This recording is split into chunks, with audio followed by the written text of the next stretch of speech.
నమస్కారం. కళ్యాణ వైభోగం కార్యక్రమానికి స్వాగతం. వివాహం అంటే స్వార్థ జీవితం కాదని, జీవితాన్ని ఆనందంగా గడపడమని మహర్షులు తెలియజేస్తారు. మరి ఆధ్యాత్మిక సాంఘిక జీవితాన్ని బాధ్యతగా గడుపుతూ ఒకరితో ఒకరు చనువుగా, సఖ్యంగా, ప్రేమగా ఉన్న నాడే ఆ వివాహం వర్ధిల్లుతుంది. ఒకరినొకరు అర్థం చేసుకొని భార్యాభర్తలు ఇరువురు కూడా ఈ జీవితం మనది అనుకుని ముందుకు సాగినప్పుడు వారిరువురి జీవితం 3 పువ్వులు 6 కాయలుగా వర్ధిల్లుతుంది. వివాహం అంటే కేవలం భార్యాభర్తలు మాత్రమే కాదు, అత్తమామలు, ఆడపడుచులు, మరుదులు, అలాగే కుటుంబం మొత్తం కూడా మనది అని భావించడమే వివాహం. గత 17 సంవత్సరాలుగా హిందువులలో అన్ని కులాల వారికి వివాహ సంబంధాలు కుదురుస్తూ ఎన్నో వేల జంటలను ఏకం చేసిన ఘనత జ్యోతి మ్యాట్రిమోనీకే దక్కుతుంది. ఈ కళ్యాణ వైభోగం కార్యక్రమం ద్వారా మీ సందేహాలను నివృత్తి చేసుకోవాలంటే శ్రీమతి జొన్నలగడ్డ జ్యోతి గారిని అడిగి తెలుసుకోవచ్చు. మీరు ఫోన్ చేయాల్సిన నంబర్లు 04040500606 మరియు 04040500616. నమస్కారం జ్యోతి గారు. నమస్కారం. వెల్కమ్ టు ఆ స్టూడియో అండి. సో ఈ దేవీ నవరాత్రుల సందర్భంగా మనం ప్రతిరోజు ఒక శ్లోకంతో స్టార్ట్ చేస్తున్నాం కదా, ఈ రోజు కూడా శ్లోకంతో స్టార్ట్ చేద్దాం. తప్పకుండానమ్మా. అందరికీ కూడా, మన ప్రేక్షకులందరికీ కూడా శరన్నవరాత్రుల సందర్భంగా శుభాకాంక్షలు తెలియజేసుకుంటూ, అలాగే ఆ జగజ్జనని యొక్క ఆశీస్సులు మనందరికీ కూడా, కృపా కటాక్షాలు మనందరికీ కూడా ఉండాలని వేడుకుంటూ మనం ఆ తల్లిని ప్రార్థన చేద్దాము.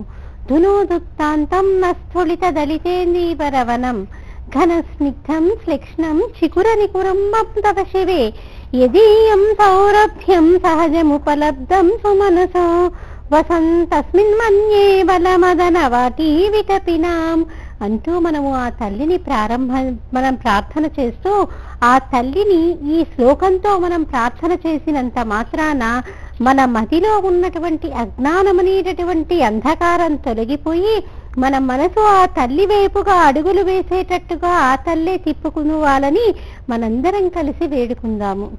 ఓకే అండి. సో అలాగే మీరు మీ సంస్థ ద్వారా నిర్వహించేటువంటి సేవా కార్యక్రమాలు, అలాగే ప్యాకేజెస్ గురించి తెలియజేయండి. తప్పకుండానమ్మా. మనం సేవా కార్యక్రమాలు అనేసరికి మనము సామూహికంగా కాత్యాయని వ్రతాలను నిర్వహిస్తున్నాం. ఈ దసరా నవరాత్రులు అయిపోయిన తర్వాత వచ్చేటటువంటి మంగళవారం రోజున మనము కాత్యాయని వ్రతాలు నిర్వహిస్తున్నాం. ఈ కాత్యాయని వ్రతాలు ఎవరికైతే వివాహం ఆలస్యం అవుతూ ఉంటుందో ఇలాంటి వాళ్ళందరూ కూడా ఈ కాత్యాయని వ్రతాన్ని చేసుకోవచ్చు. అంటే జాతక పరంగా ఏదైనా వివాహానికి ఆటంకంగా దోషాలుంటే కనుక ఈ కాత్యాయని వ్రతాన్ని చేసుకున్నంత మాత్రాన ఆ దోషాలన్నీ కూడా తొలగింపబడతాయి. జాతకంలో కుజదోషం కూడా నివారింపబడుతుంది. కాబట్టి ఆసక్తి ఉన్నటువంటి వారు ఈ కాత్యాయని వ్రతాన్ని చేసుకోవటంలో ఆసక్తి ఉన్నటువంటి వారు స్క్రీన్ పైన ఉన్నటువంటి మన కార్యాలయం నెంబర్లకి ఫోన్ చేసి వివరాలు తెలుసుకోవచ్చు. అలాగే మనము కార్తీక మాసంలో వచ్చేటటువంటి పౌర్ణమి తిథి రోజున లక్షవర్తి నోము నిర్వహిస్తున్నాము. ఈ లక్షవర్తి నోము ప్రతి స్త్రీ కూడా ఆచరించాల్సినటువంటి వ్రతము. స్త్రీలు దైనందిక జీవితంలో చేసేటటువంటి అనేక తప్పులకి ఇది ప్రాయశ్చిత్తంగా చెప్పుకోవచ్చు. అలాగే ముఖ్యంగా ఈ వ్రతాన్ని మనం రజోదోషం పోగొట్టుకోవటానికి చేస్తాం కాబట్టి 55 సంవత్సరాలు పైబడినటువంటి స్త్రీలు, ఇతరత్ర ఆరోగ్య కారణాల చేత గర్భసంచి తీసివేయబడినటువంటి స్త్రీలందరూ కూడా ఈ వ్రతాన్ని చేయొచ్చండి. భర్త లేనటువంటి వారు కూడా ఈ వ్రతాన్ని చేయొచ్చు. ఎందుకంటే ఒక వయస్సు దాటిన తర్వాత చేసేటటువంటి వ్రతం కాబట్టి భర్త లేనటువంటి వారు కూడా ఈ వ్రతాన్ని ఆచరించవచ్చు. పైగా ఈ వ్రతం ఏంటి, చాలా వ్యయము ప్రయాసతో కూడుకున్నటువంటి వ్రతం.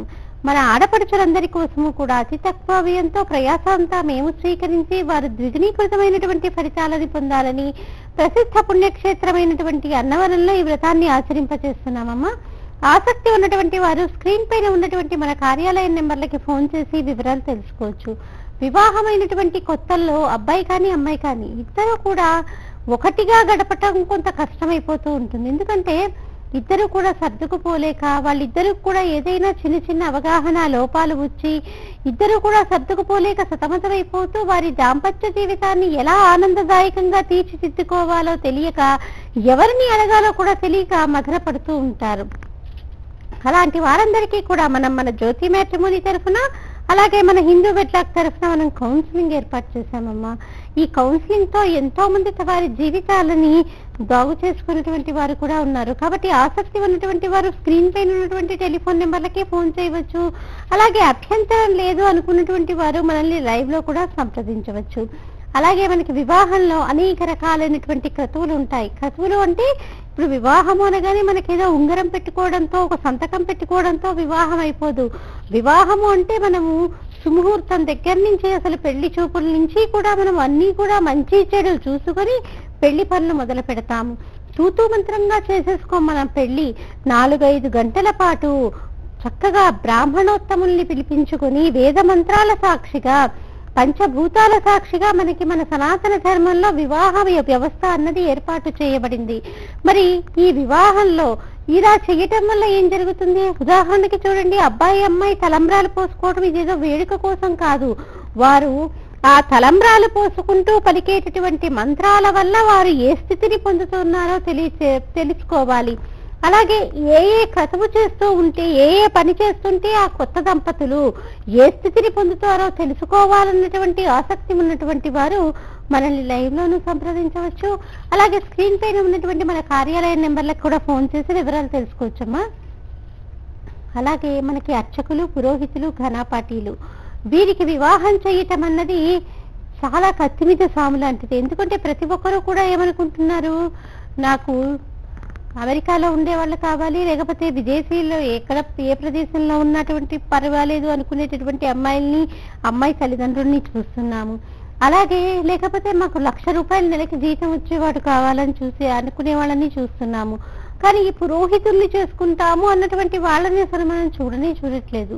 మేము కూడా ఒక 22 మంది అమ్మాయిల వరకు వాళ్ళని మార్చగలిగాము అంటే ఎంతో కౌన్సిలింగ్ ఇస్తే తప్పితే వారు వీరిని చేసుకోవటానికి సంసిద్ధులుగా లేరు.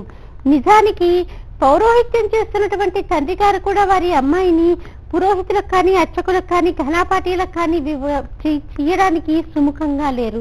మరి ఇలా కనుక అందరూ కూడా వారి అమ్మాయిని ఇవ్వను అనుకుంటూ వెళ్ళిపోతే కనుక మరి మన సనాతన ధర్మం ఏమైతుంది? వీళ్ళందరూ కూడా అయ్యో మాకు వివాహాలు కావట్లేదు, ఈ వృత్తి ధర్మాన్ని వదిలేద్దాం, ఎందుకు వచ్చిందిలే, ఈ తెలివితేటలే ఆ ఉద్యోగ ప్రయత్నాల్లో పెట్టామనుకోండి, చక్కగా మనకి చక్కటి ఉద్యోగము వస్తుంది, నెలకింత జీతము వస్తుంది, అలాగే మనకి వివాహాలు అవుతాయి, ఈ బాతరబంది తలకాయ నొప్పి ఎందుకు అనుకుని అందరూ కూడా ఉద్యోగాన్వేషణలో పడిపోయారనుకోండి, మరి మన సనాతన ధర్మం కుంటుపడుతుందా లేదా? మనకి మంచి చేసే వారెవరు? ఈ శరీరంలో నుంచి జీవుడు వెళ్ళిపోయిన తర్వాత దానికి ముక్తిని ప్రసాదించాలంటే కూడా వాళ్ళే కావాలి కదా. ఓకే అండి, కాలర్ సిద్ధంగా ఉన్నారండి. నమస్కారం అండి. నమస్కారం అండి. మీ పేరు చెప్పండి. నా పేరు ధనలక్ష్మి అండి. ఎక్కడి నుంచి?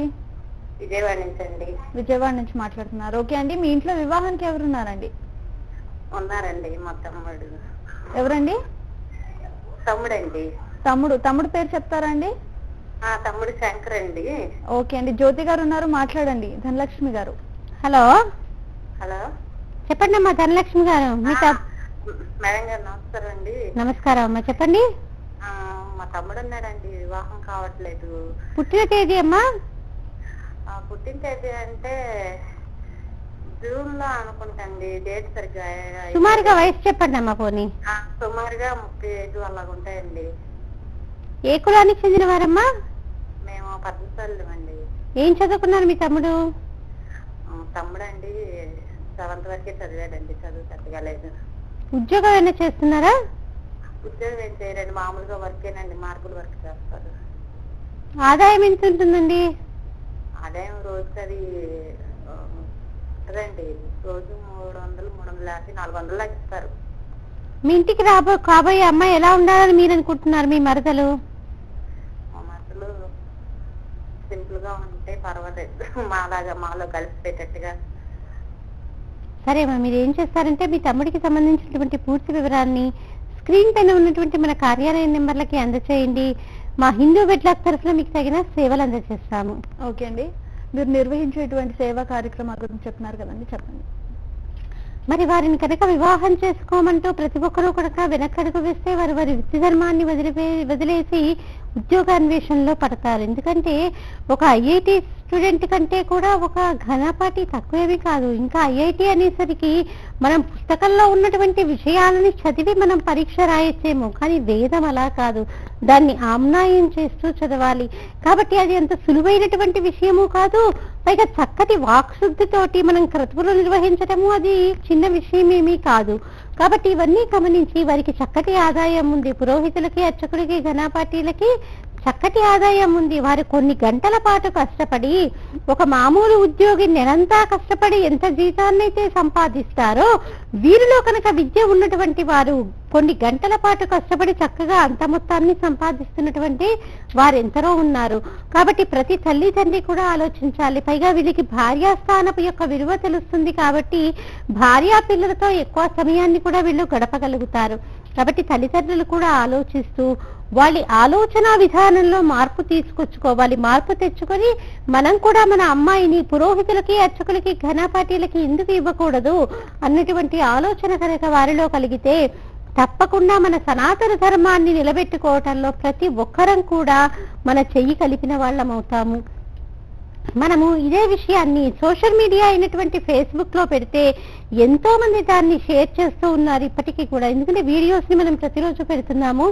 ఎవరైతే పురోహితుల్ని అర్చకుల్ని ఘనపాటీల్ని వివాహం చేసుకోవటానికి సిద్ధంగా ఉన్నారో వారికి సంబంధించినటువంటి వీడియోస్ ని, అలాగే మన దగ్గర రిజిస్టర్ చేసుకున్నటువంటి పురోహితులకు సంబంధించినటువంటి విషయాలన్నింటినీ కూడా మనం వీడియోల రూపంలో పెడుతున్నాము. కావలసిన వాళ్ళు యూట్యూబ్ లోనూ చూడొచ్చు, అలాగే మనల్ని ఫేస్బుక్ లో కూడా వాళ్ళు కలవచ్చు. కాబట్టి ఇలా షేర్ చేస్తున్నటువంటి ప్రతి ఒక్కరికి కూడా మనము మన ఈ కార్యక్రమం ద్వారా మనం వారందరికీ కూడా ప్రత్యేకంగా కృతజ్ఞతలు ఆవిష్కరిస్తున్నామమ్మా.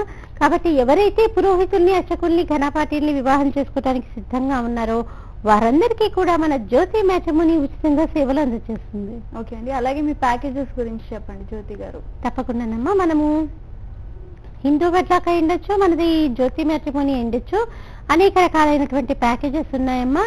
ముఖ్యంగా 3 నెలలకు సంబంధించి ఒక రకమైనటువంటి ప్యాకేజ్, 6 నెలలకు సంబంధించి ఒక రకమైన ప్యాకేజ్, అలాగే సంవత్సర కాలానికి సంబంధించి ఒక రకమైనటువంటి ప్యాకేజ్, అలాగే ఇన్స్టెంట్ మ్యారేజెస్ అని, అంటే అటుపక్క ఇటుపక్క మేమే మాట్లాడుతూ అతి త్వరితగతిన వారికి వివాహం కుదిరేటట్టు చూస్తాం. చాలా మంది దీని పట్లే ఆసక్తి ఎక్కువగా చూపిస్తున్నారు. ఎందుకంటే మనకి ముహూర్తాలు కూడా వచ్చేసాయి దగ్గరికి. ఇప్పటి వరకు ఏవో మూడాలంటూ చాలా కాలము ఈ సంవత్సరంలోనే మనకి ముహూర్తాలు లేకుండా అయిపోయాయి. కానీ ఇప్పుడు ముహూర్తాల దగ్గరికి వచ్చేస్తున్నాయి, చాలా ముహూర్తాలు ఉన్నాయి. కాబట్టి చాలా మంది ఈ ఇన్స్టెంట్ మ్యారేజెస్ పట్లనే ఎక్కువగా మక్కువ చూపిస్తున్నారు. మా సిబ్బందిలో ఒకరిని వారికి రిలేషన్షిప్ మేనేజర్ గా ఏర్పాటు చేసి అటుపక్క ఇటుపక్క వీళ్లే మాట్లాడుతూ, అంటే తల్లిదండ్రుల తరఫున పూర్తి వకాల్తా వీళ్లే పుచ్చుకొని పూర్తిగా, అంటే వారికి సంబంధించినటువంటి వివరాలు వీరికి సంబంధించినటువంటి వివరాలు చెబుతూ వాళ్ళు ఏం చేస్తారంటే ఇద్దరికీ కనుక నచ్చితే కనుక దాన్ని త్వరగా వివాహం జరిగేటట్టుగా ముందుకు తీసుకెళ్తారనమాట. ఇది ఇన్స్టెంట్ మ్యారేజెస్. ఇన్స్టెంట్ మ్యారేజెస్ కంటే కూడా కొంత అడ్వాన్స్డ్ స్టేజ్ ని మనము ప్రీమియం మెంబర్షిప్ గా చెప్పుకోవచ్చు. ఓకే అండి. సో దేవి నవరాత్రుల సందర్భంగా ఈ రోజు అమ్మవారి అలంకరణ విశేషాల గురించి చెప్తారండి? తప్పకుండానమ్మా. ఈ రోజు ఆ తల్లి మన ఇంద్రకీలాద్రి పైన కాత్యాయని మాతగా అక్కడ కూర్చుని మనల్ని అనుగ్రహిస్తూ ఉంది. మరి ఆ కాత్యాయని మాత అంటేనే ఎవరు? మనము చాలా సందర్భాల్లో చెప్పుకున్నాము. ఆ తల్లి వారి తపశక్తికి వారి పుణ్యఫలానికి మెచ్చి ఎంతమందికైనా కూతురుగా వస్తుంది. కానీ భర్తగా మటుకు ఎప్పుడూ కూడా పరమశివుణ్ణి కోరుకుంటూ ఉంటుంది. మరి అంతటి మహాతల్లి ఆ తల్లి కత్యైన మహర్షికి, కథ అనేటటువంటి వంశానికి చెందినటువంటి దానిలో కత్యైన మహర్షిని అనుగ్రహించింది. ఆ కత్యైన మహర్షి ఏం చేశాడు? విపరీతమైనటువంటి తపస్సు చేశాడు. ఆ తపస్సుకి మెచ్చినటువంటి ఆ తల్లి ఈ కత్యైన మహర్షికి కూతురుగా ఉద్భవించింది. ఈ కూతురుగా ఉద్భవించినటువంటి కాత్యాయని మాత మనకి ఏ రూపాన్నైనా చూడండి, అమ్మవారి యొక్క రూపాన్ని బాలా రూపంలోనే ఎంతో మందిని అనుగ్రహించినట్టుగా మనకి శాస్త్రం చెప్తూ ఉంటుంది. మరి ఈ బాలా రూపంతో ఉన్నటువంటి తల్లిని మనము ఆరాధన చేయటం ఎందుకు బాలా రూపాన్ని మనము ఆరాధన చెయ్యాలి అంటే, నిజానికి చూడండి, చంటి పిల్లలు ఉన్నారనుకోండి, చంటి పిల్లలు ఉంటే వారికి ఇది ఇస్తే పండగ, వాళ్ళకి లేకపోతే వాళ్ళకి ఇది ఇవ్వకపోతే పండగ అని ఏమన్నా ఉంటుందా? వారికి కొత్త వస్తువు ఏది ఇచ్చినప్పటికీ కూడా వారికి పండగగానే అనిపిస్తుంది. అంటే కుడుము చేతికిస్తే వారికి పండగ. చాక్లెట్ లేదు నిజానికి, కానీ ఆ చాక్లెట్ కాగితంలోనే ఒక చిన్న కాగితం పెట్టినప్పటికీ కూడా పాపం పిల్లలకి తెలియదు కాబట్టి దాన్నే చాక్లెట్ అనుకుంటారు కొంతసేపటి వరకు, ఎప్పటి వరకు ఆ కాగితాన్ని తీసి చూసేంత వరకు. కాబట్టి పిల్లలకేంటి, ఎప్పుడూ కూడా ఆనందంగానే ఉంటారు. వారికి ఎప్పుడు కావలసింది ఎవరు? వాళ్ళకి కావలసినటువంటి అమ్మ కనిపిస్తూ ఉంటే చంటి పిల్లలు ఎప్పుడూ ఆనందంగా ఉంటారు, నవ్వుతూ ఉంటారు. ఎందుకు అలా వాళ్ళంత ఆనందంగా అంత నవ్వుతూ ఉండగలుగుతున్నారు పసిపిల్లలు? ఎందుకంటే వారిలో రాగద్వేషాలు లేవు కాబట్టి. అసలు మొత్తం ప్రపంచంలో ఏ తగాదా జరిగే కారణం ఏంటి? మనకి రాగద్వేషాలే. చంటి పిల్లల్లో ఏంటి? ఈ రాగద్వేషాలు ఉండదు. ఇప్పుడు రాగము అంటే ఏంటి? అనురాగము. మనకి చూడండి, ఎవరినైనా చూసామనుకోండి, మనకి తెలియకుండానే మనకి మనసులో అనురాగం ఉందనుకోండి, వారి ఎన్ని తప్పులు చేసినప్పటికీ కూడా మన మనసు దాన్ని క్షమించేస్తుంది. ఇప్పుడు రక్త సంబంధికుల విషయం పక్కన పెట్టేయండి, కానీ మనకి ఇష్టం ఉన్నటువంటి వారు ఈ తప్పు చేశారనుకోండి, మన మనసు వారి యందు రాగంతో కూడి ఉండటం వల్ల మన మనసు వెంటనే వారు చేసినవన్నీ కూడా ఒప్పులుగానే భావన చేస్తుంది. మరి ద్వేషం ఉందనుకోండి, ద్వేషం ఉండేసరికి ఏం జరుగుతుంది? నిజానికి వారు మనకి మేలు చేసేటటువంటి పని చేసినప్పటికీ కూడా మనకి వారి యందు ద్వేషం ఉండటం వల్ల వారు చేసినవన్నీ కూడా మనకి తప్పులుగానే కనిపిస్తాయి. కానీ పిల్లల్లో ఏంటి? రాగము ద్వేషము అసలు ఈశ మాత్రం కూడా ఉండదు, కొంచెం కూడా ఉండదు. వాళ్ళకి ఎప్పుడూ కూడా ఆనందంగా ఉండడమే. అయ్యో వీళ్ళు మనసులో ఇది పెట్టుకుని నాకు చాక్లెట్ ఇచ్చారనో లేకపోతే మధుర పదార్థం ఇచ్చారనో పిల్లలకు అలాంటి ఆలోచనే ఉండదు. అందుకని భగవత్ స్వరూపాలు కూడా బాలగా అనుగ్రహించటం చాలా ఎక్కువగా. ఎందుకు? మనం ఉపాసన ఎక్కువగా చేయక్కర్లేదు. ఎక్కువగా చెయ్యకపోయినప్పటికీ కూడా మనం త్రికరణ శుద్ధిగా, అంటే మన మనసుని ఏకాగ్రతగా కనుక తల్లి పైన ఉంచి కొంతసేపు ధ్యానించినప్పటికీ కూడా ఆ బాలారూపంలో ఉన్నటువంటి ఆ తల్లి మనల్ని అనుగ్రహించి తీరుతుంది. తాడేపల్లి రాఘవనారాయణ శాస్త్రి గారని ఆయనని ఆ తల్లి ఎన్నో సందర్భాలలో అనుగ్రహించింది. అంటే బాలగా ఎంతో మందిని ఉపాసన చేసినటువంటి వారిని ఆ తల్లి అనుగ్రహిస్తూనే ఉంది. మరి ఈ కాత్యాయని మాత కూడా బాలగానే ఉంది. నిజానికి బాలారూపము అనగానే ఏంటి?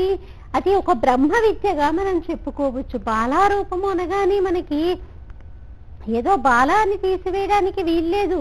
అసలు బ్రహ్మరూపమే ఆ బాలారూపంలో ఉంటుంది. అంటే మనం పరబ్రహ్మాన్ని అన్వేషించాలన్నటువంటి తపన మన మనసులో కలిగేటట్టే చేసేటటువంటి తల్లి ఆ యొక్క బాలారూపము. కాబట్టి బాలని ఉపాసన చేసినట్లయితే మనం త్వరగా ఫలితాలని పొందుతాము.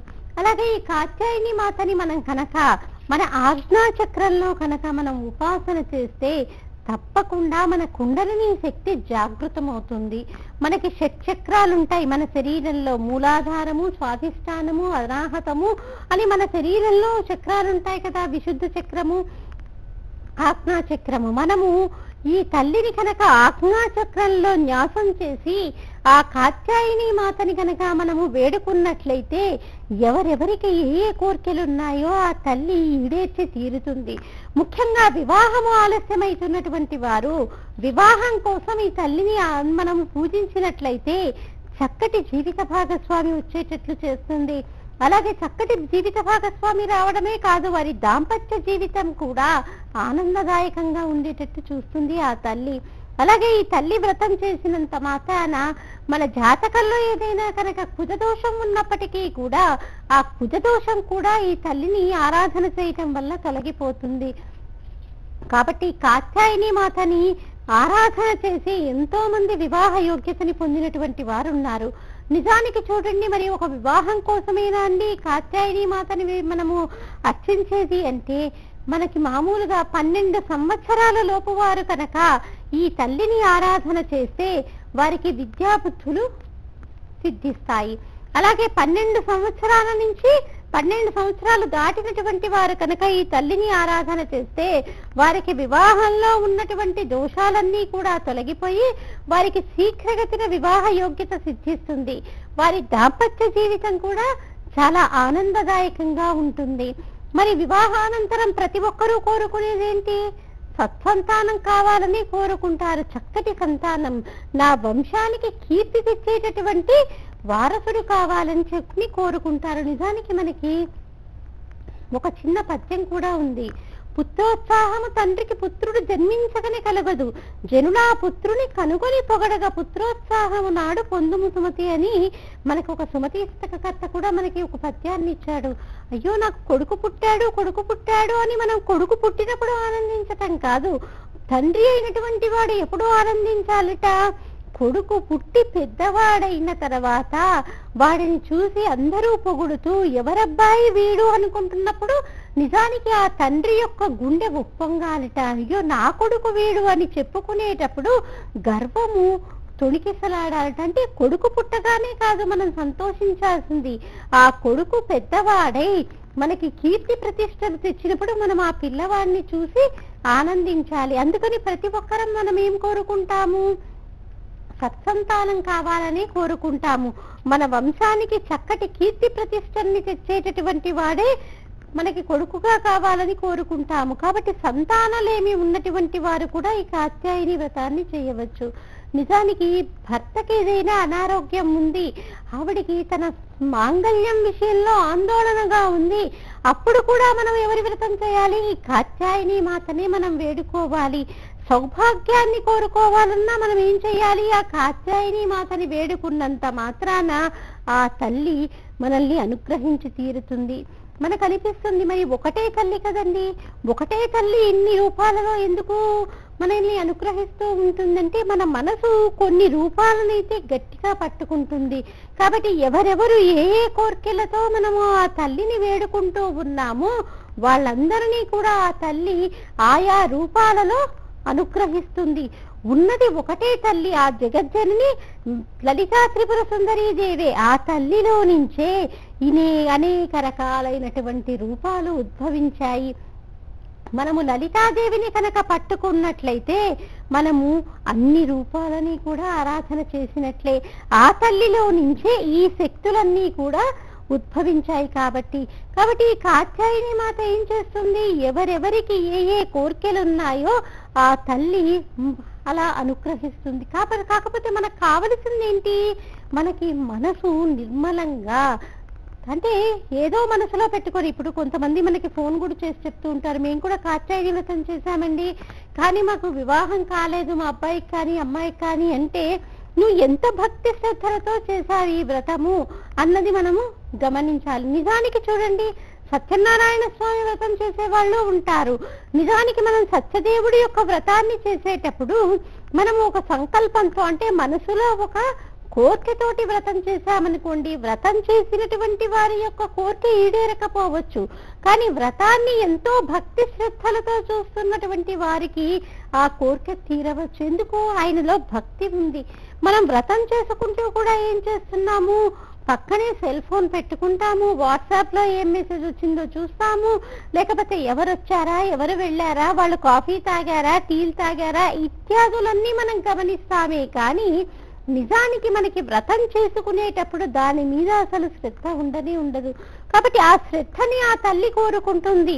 ఎప్పుడైతే మనము శ్రద్ధగా ఈ వ్రతాన్ని ఆచరిస్తామో ఎవరెవరి కోరికలకి తగినట్టుగా ఆ తల్లి అనుగ్రహిస్తుంది. మరి ఇంద్రకీలాద్రి పైన ఈ రోజు ఆ దుర్గాదేవి కాత్యాయని రూపంలో ఉండి మనల్ని అనుగ్రహిస్తుంది. మరి ఆ తల్లి ఎలా ఉంటుంది, ఆ తల్లి 4 చేతులతో ఉంటుంది. 4 చేతులతో ఉండి పసుపు వర్ణంతో ఉన్నటువంటి చీరని కట్టుకొని ఆ తల్లి మనల్ని అనుగ్రహించటానికి సిద్ధంగా ఉంటుంది. ఆ తల్లి చేతిలో ఉండేటటువంటి యొక్క ఆయుధాలను చూసినట్లయితే ఒక చేతిలో ఖడ్గాన్ని పట్టుకొని, ఒక చేతిలో అభయహస్తము, ఒక చేతితో వరద ముద్రని పట్టుకొని మనల్ని అనుగ్రహిస్తూ, ఒక చేతిలో కమలాన్ని పట్టుకొని ఆ తల్లి మనల్ని అనుగ్రహించటానికి సిద్ధంగా ఉంటుంది. మరి ఇంద్రకీలాద్రిపై ఉన్నటువంటి ఆ తల్లి కాత్యాయని రూపంలో ఉంది. మరి మనకి శ్రీశైల భ్రమరాంబికాదేవేమో ఈ రోజు స్కందమాతలా ఉంది. స్కందమాతలా ఉండి మనల్ని అనుగ్రహిస్తుంది. మరి స్కందమాత అంటే గర్భస్రావమైనటువంటి తల్లికి పుట్టినటువంటి శిశువు కాబట్టి ఆయన స్కందుడయ్యాడు. అందుకే సుబ్రహ్మణ్యుడికి స్కందుడు అనేటటువంటి నామం కూడా ఉంది. మరి స్కందమాత అంటే ఎవరు?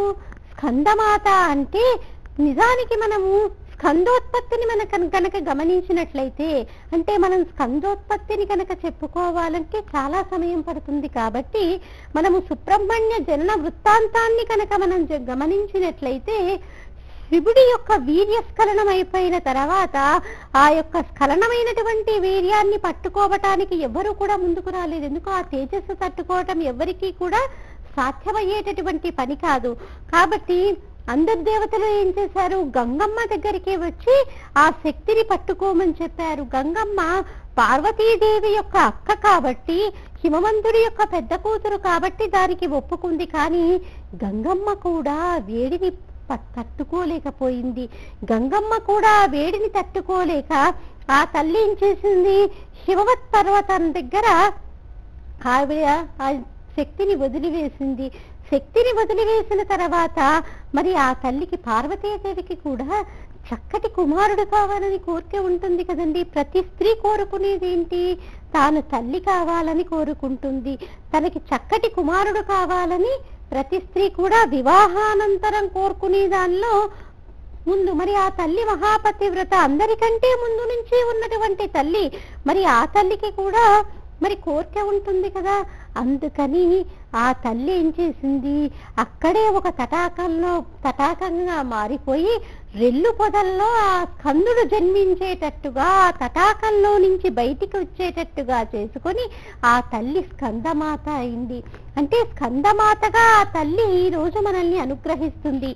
ఎవరెవరికి సంతానం లేక ఇబ్బంది పడుతూ ఉన్నారో, సత్సంతానం కావాలని కోరుకుంటూ ఉన్నారో, అలాగే అయ్యో పిల్లలు దారి తప్పిన్నారు, వారు సరైనటువంటి మార్గంలో నడవాలని ఎవరెవరైతే కోరికలతో ఉన్నారో వారందరూ కూడా ఈ స్కందమాతని కనుక వేడుకున్నట్లయితే, ఈ స్కందమాతని కనుక పూజించినట్లయితే తప్పకుండా వారి యొక్క కోరికలన్నీ కూడా ఈడేరుతాయి. స్కందమాత ఎవరు అంటే ఎవరు? సాక్షాత్ ఆ పార్వతీదేవియే. కాబట్టి ఈ స్కందమాతని మనం కూడా చక్కగా పూజించి మన పిల్లలందరూ కూడా చక్కటి పరివర్తన కలిగి చక్కటి మార్గాల్లో నడవాలని, మనందరికీ కూడా ఆ తల్లి తరగనటువంటి ఐదోదనాన్ని అనుగ్రహించాలని మనందరం మనసారా వేడుకుంటూ ఆ తల్లి యొక్క అనుగ్రహానికి మనం పాత్రలం అవుదాం. ఓకే అండి, ధన్యవాదాలు జ్యోతి గారు. మీరు మా స్టూడియోకి వచ్చి మా ప్రేక్షకులకి మీ విలువైన సలహాలు సూచనలు అందించినందుకు ధన్యవాదాలండి. చూసారు కదండి, ఇది వాటి కళ్యాణ వైభోగం కార్యక్రమం. చూస్తూనే ఉండండి భారత్ టుడే. నమస్కారం.